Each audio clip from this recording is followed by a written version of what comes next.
Aksi nyata. Topik 1 Merdeka Belajar.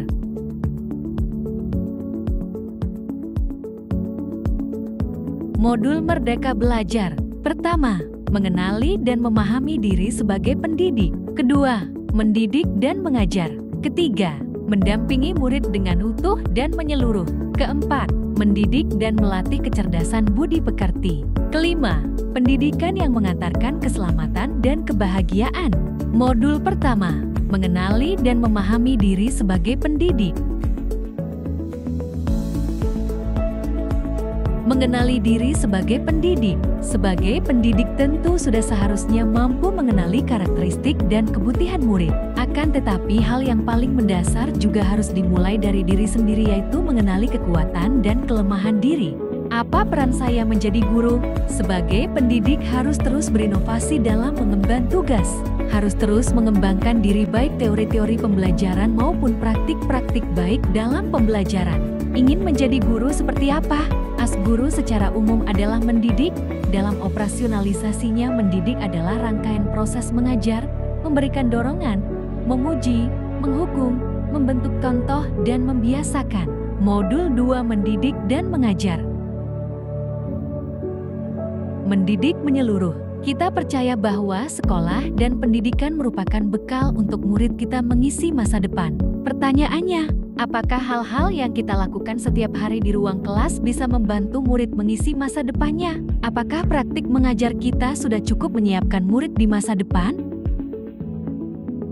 Tentu jawabannya adalah sudah, namun masih perlu ditingkatkan dan dikembangkan lagi. Praktik-praktik baik dalam mengajar di kelas menemukan sebuah formula yang ampuh untuk digunakan dalam pembelajaran di kelas, agar kebutuhan anak akan belajar benar-benar terpenuhi. Pendidikan selama 1 abad. Kita percaya bahwa sekolah dan pendidikan merupakan bekal untuk murid mengisi masa depan. Menjadi manusia yang utuh. Manusia memiliki 2 kebutuhan dasar, yaitu kebutuhan lahir dan batin. Pendidikan seyogianya dapat memenuhi kebutuhan tersebut. Modul ketiga, mendampingi murid dengan utuh dan menyeluruh. Dalam menghadapi abad ke-21, pendidikan bergerak dinamis sesuai dengan kodrat alam dan zamannya. Sumber belajar bukan hanya guru, peran teknologi sebagai sumber belajar sangat berpengaruh signifikan. Oleh sebab itu, peran guru sebagai pendidik harus mampu menuntun dan sebagai penghubung. Hal tersebut sangat dibutuhkan murid untuk membantu mereka menguatkan kodratnya, sehingga seorang pendidik mampu mendampingi muridnya secara utuh dan menyeluruh. Teori asas Trikon disampaikan oleh Ki Hadjar Dewantara untuk melestarikan dan mengembangkan kebudayaan nasional Indonesia. Asas Trikon dianggap menjadi jawaban yang tepat menuju pembelajaran yang berpihak kepada murid. Dengan Trikon kontinu, konvergen, dan konsentris, guru dapat merancang pembelajaran yang berkelanjutan, terbuka, dan berdasarkan kebudayaan bangsa. Modul keempat, mendidik dan melatih kecerdasan budi pekerti. Setiap peserta didik memiliki kecerdasan berpikir masing-masing. Kecerdasan berpikir peserta didik harus dapat mengembangkan budi pekerti atau watak murid yang tidak hanya dibentuk di sekolah, tetapi dalam keluarga dan lingkungannya. Sebagai pendidik harus memahami bagaimana watak atau budi pekerti diasah dan dilatihkan ke murid. Teori ini berpendapat bahwa hal yang dominan dalam pendidikan anak adalah faktor bawaan atau hereditas. Dalam hal ini, setiap anak membawa potensi yang diperoleh secara genetis dari pendahulunya, termasuk ayah dan ibunya.